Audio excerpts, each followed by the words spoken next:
이현주 목사의 꿈일기 8월 20일 너를 괴롭히는 자들 모두가 바로 너다. 밤새도록 도망다니는 꿈을 꾸었다. 나를 쫓아다닌 상대방은 처녀, 유부녀, 과부, 친구로 각양각색이었는데 나를 쫓아다닌 이유는 같았다. 그들 모두 나를 자기 것으로 소유하거나 지배하려고 했다. 나는 그게 싫어서 열심히 도망을 쳤지만 끝내 성공하지 못했다. 아이디오 경계를 벗어나야만 그들의 추적에서 해방된다는 것을 알고 있었지만 처음에는 아이디오 경계가 무엇인지 몰랐고 중간에 그것을 알았지만 꿈에서 깨어날 때까지는 벗어날 수 없었다. 아이디오는 인 드림 오브의 약자였다. 그러니까 뭐뭐에 대한 꿈속에서 벗어나기 전에는 나를 소유 지배하려는 추적자들로부터 해방될 수 없다는 사실을 알면서도 계속 도망다닌 셈이다. 꿈에서 깨어나야 한다는 것은 알았지만 그 방법을 알지 못했다고 할 수 있겠다. 처녀 강옥이는 나를 자기 방에 붙잡아 두려고 했다. 나는 이제 밤이 되었으니 어머니한테 가야겠다고 했지만 강옥이는 하룻밤만 자고 가라고 했다. 그럴 수 없다고 꼭 가야 한다고 하자 그러면 자기를 한번 안아주고 가라고 했다. 나는 선생님께 허락을 받아야 한다고 대답했다. 강옥이가 어서 허락을 받으라고 말했다. 허락은 떨어지지 않았다. 강옥이도 별 수 없이 나를 놓아주긴 했지만 내 뒤를 따라오기 시작했다. 좁은 골목에서 갑자기 돌아서며 방향을 틀었더니 강옥이는 가던 길로 계속 걸어갔다. 이제 내가 강옥이 뒤에서 걷게 되었다. 몇 발짝 걷다가 왼쪽 골목으로 돌아섰다. 강옥의 모습이 보이지 않았다. 도망칠 기회다. 다른 박질을 시도했지만 어찌된 영문인지 발이 마음대로 움직여주지 않았다. 그러고 있는데 저만큼 강옥의 모습이 나타났다. 갑자기 캐나다 어느 골목의 빌딩이 눈앞에 나타났다.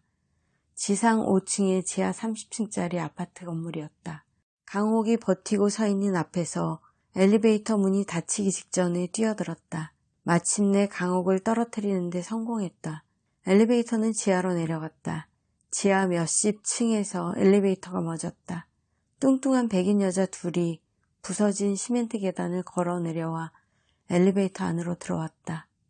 그 뒤로 어찌 되었는지 모르겠다.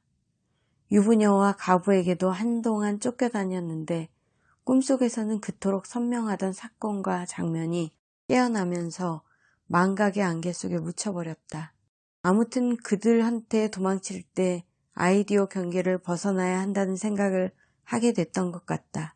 아이디오가 인 드림 오브의 약자임을 언제부터 알게 되었는지는 모르겠다. 친구 B한테서 도망치려고 비오는 골목에 엎드려 있을 때에는 그것을 알고 있었지만 어떻게 해야 아이디오 경계를 벗어날 수 있는지는 알 길이 없었다. 친구 B가 뱀처럼 차가운 눈으로 나를 노려보며 가까이 다가왔다. 나는 겁나지 않는 척 딴짓을 하다. 어찌어찌 그의 눈길을 벗어났다. 도망치고 또 도망치다가 바닷가의 펭귄떼처럼 언덕 위에 길게 앉아있는 사람들을 만났다. 나는 안도의 숨을 내쉬었다. 저렇게 많은 군중 속에 묻혀버리면 세상 없는 비도 나를 찾아내지 못하리라는 생각이 들었다. 드디어 검은색으로 번들거리는 군중 속으로 몸을 숨겼다. 바로 그때 귀에 익은 목소리가 들렸다. 그렇게 도망치더니 고작 여기까지 왔냐? 눈앞에서 비가 웃으며 손을 내밀었다. 사실은 군중 속에 묻히기 전부터 어쩐지 그럴 것 같은 느낌이었는데 결국 그렇게 되고 말았다. 그의 메마른 손에 내 손을 얹다가 꿈에서 깨어났다. 바로 거기가 아이디오 경계였던 것이다. 꿈에서 깨어난다는 것은 꿈에 등장했던 모든 존재들이 바로 나였다는 사실을 깨닫는 것이다. 강옥이도, 강옥이를 피해 달아나던 나도, 이름과 얼굴이 기억나지 않는 과부와 유부녀도, 그리고 뱀처럼 차가운 눈으로 나를 노려보던 어릴 적 친구 B도 누가 다른 누구 아닌 나였다. 내가 그들을 만들어 나를 쫓아다니게 했고 내가 나를 만들어 그들을 피해 도망다니게 만든 것이다. 아이디오 경계를 벗어날 때 비로소 나는 그 모든 미망에서 해방된다. 나는 왜 꿈을 꾸는 것일까? 진짜 이유를 확실히 안다고 말할 수는 없지만 꿈이 내게 끊임없이 무언가 가르침을 준다는 것은 사실이다. 그 가르침을 얼마나 실생활에서 내 것으로 몸에 익히느냐는 별 문제다.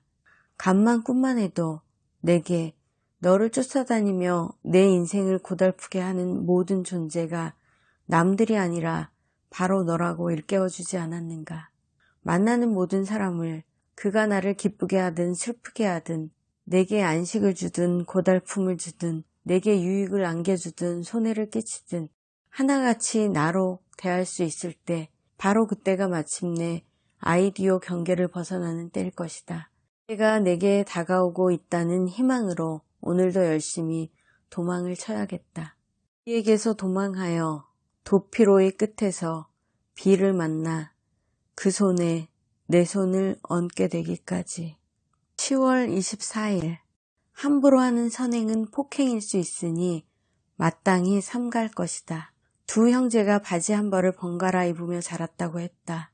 가난하기 때문이었다. 서로 생각하기를 이 바지는 내 바지인데 형이 또는 아우가 외출할 때는 언제든지 얼마든지 입어도 된다고 생각했다. 바지가 한 벌밖에 없어서 오히려 형제 우애가 더욱 좋아졌다고 했다. 그들을 보면서 생각하기를 이 바지는 형 또는 아우의 바지인데 내가 외출할 때는 언제든지 얼마든지 입어도 된다고 생각했더라면 어떠했을까 하고 생각해 보았다. 물론 그랬어도 형제 우애는 좋았을 것이다. 그런데 과연 내 것을 남에게 나눠준다는 생각과 남의 것을 내가 나눠 쓴다는 생각의 차이에서 오는 무슨 효과가 있었을까? 장면이 바뀌어 세 사람이 둘러앉아 고깃국을 먹었다. 먹다 보니 A의 국그릇엔 고기 건더기가 하나도 없는데 내 그릇에는 좀 있기에 하나를 젓가락으로 건져서 A의 국그릇에 넣어주었다. 그러자 B가 자기 국그릇에서 말아놓은 밥과 국물을 건져 내 그릇에 쏟아부었다. 순간 속에서 욕지기가 났다. 국물에 불어터진 밥알은 내가 싫어하는 것들 가운데 하나다. 그런데도 B는 무슨 좋은 일을 했다는 그런 흐뭇한 표정이었다. 거기서 모든 움직임이 정지되듯 멈추었고 나는 꿈을 깨었다. 깨어나는 순간 B가 내게 한 것과 똑같은 짓을 내가 A에게 한 것인지도 모른다는 생각이 들었다. 상대를 배려하지 않고 내 맘대로 도와준다는 것은 위험한 일이다. 자칫 도움을 주기는커녕 오히려 상처를 입히거나 손해를 끼칠 수도 있기 때문이다. 것을 남에게 나눠준다는 생각이나 남의 것을 내가 나눠 쓴다는 생각이나 그게 그것 아닐까? 그런 생각의 차이가 형제간 우애에 미치는 효과의 차이로 연결되지는 않을 것이다.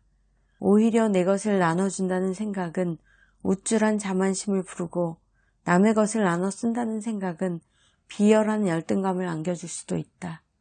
나와 남이 별개 존재가 아니면서 동일한 존재도 아님을 내가 너요, 내가 나면서 나는 나요, 너는 너임을 선명하게 의식하며 사는 것이 얼마나 중요한 일인지 짐작된다. 아무리 좋은 마음을 먹었다 해도 함부로 선행을 하는 일이 없도록 조심해야겠다. 자칫하면 선행에 탈을 쓴 폭행이 될 테니까. 이현주 목사의 꿈일기 8월 20일